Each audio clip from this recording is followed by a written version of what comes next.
सारे संसार के सभी प्राणी केवल सुख को प्राप्त करने के लिए कर्म करते हैं, लेकिन महाराज उन्हें सुख प्राप्त नहीं होता, सुख के बदले में दुख प्राप्त होता है। ऐसा क्यों? जब कर्म सुख के लिए करते हैं तो सुख प्राप्त क्यों नहीं होता, दुख क्यों प्राप्त होता है? महाराज कृपा करके आप हमें बताएं। श्री मैत्रेय जी महाराज कहते हैं कि विदुर जी, आप तो स्वयं धर्म के अवतार हैं, कि केवल लोक कल्याण के लिए आप ऐसे प्रश्न पूछते हैं। यह जो संसार है जिसे हम मानते हैं कि इसमें सुख होगा, इसमें कोई सुख है नहीं। शास्त्र में इसे दुखालय कहा गया। ये दुख आलय है। आलय कहते हैं घर को, ये दुख का घर है। जिस प्रकार विद्यालय है, पुस्तकालय है, पुस्तकालय में केवल पुस्तकें ही मिल सकती हैं, औषधालय में केवल औषधियां ही मिल सकती हैं, विद्यालय में केवल विद्या ही प्राप्त हो सकती है।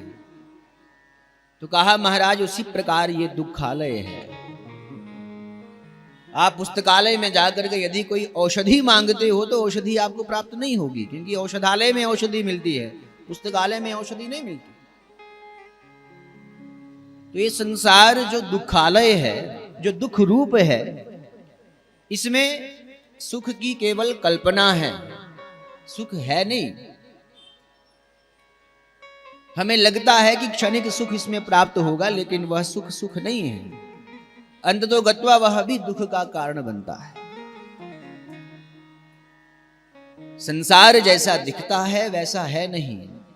इसीलिए इस संसार की उपमा समुद्र से की गई, सागर से की गई। सागर की भांति ही देखने में केवल जल बड़ा स्वच्छ दिखता है, लेकिन पीने के योग्य नहीं होता।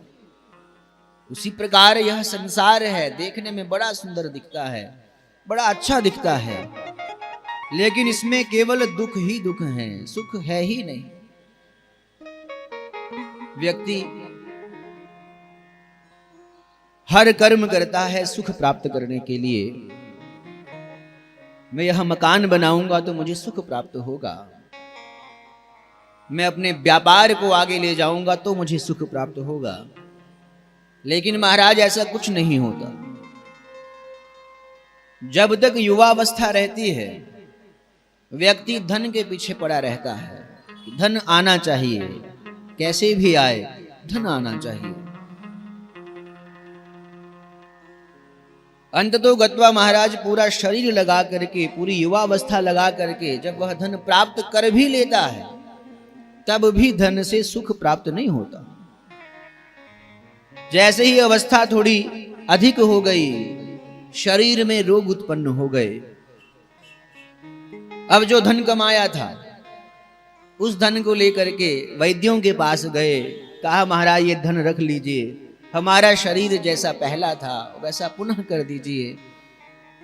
वैद्य जो हैं, जो डॉक्टर हैं, वो सारा धन ले लेते हैं, लेकिन शरीर को वैसा नहीं कर पाते जैसा शरीर पहले था। अंततो गत्वा क्या हुआ, शरीर भी चला गया और धन भी चला गया, कुछ भी प्राप्त नहीं हुआ। व्यक्ति का स्वभाव ऐसा हो गया। जब जीवन को जीता है तो ऐसे जीवन को जीता है कि जैसे कभी मरेगा ही नहीं, कि मृत्यु ही नहीं होनी है। और जब कभी मरता है महाराज तो ऐसा हाय हाय करके मरता है जैसे कभी जिया ही नहीं हो, इसने जीवन जिया ही नहीं।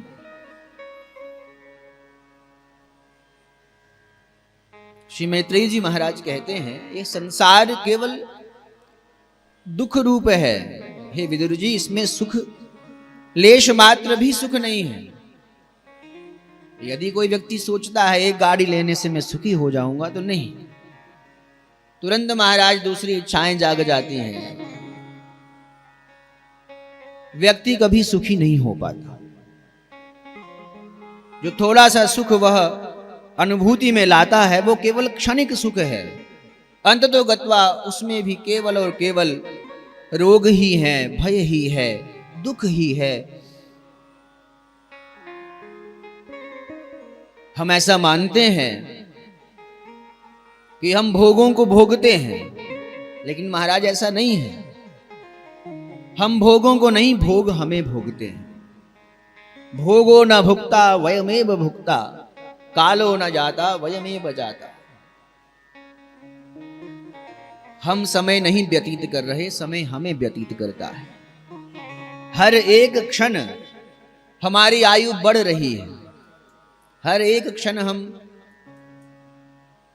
मृत्यु के मुख में जा रहे हैं। लेकिन महाराज हम ऐसे अज्ञानी हैं कि हम अपना जन्म दिवस मनाते हैं कि आज हम इतने वर्ष के हो गए, और जबकि दुखी होना चाहिए कि मेरी आयु थी उस आयु के इतने वर्ष मेरे कम हो गए, अब पता नहीं कितने वर्ष शेष रहे हैं। संसार में सुख है नहीं, श्री मैत्रेय जी महाराज कहते हैं, केवल काल्पनिक सुख है। हम कल्पना करते हैं कि इसमें सुख है, लेकिन वास्तव में कोई सुख नहीं है। सुख यदि है तो केवल भगवान के चरणों में है। भगवान की कृपा जब इस जीव पर हो जाती है तो जीव सुखमय हो जाता है, आनंदमय हो जाता है, सुख राशि हो जाता है। इसीलिए भगवान का ही ध्यान करना चाहिए, उन्हीं का पूजन करना चाहिए, अपने मन को उन्हीं के चरणों में लगाना चाहिए।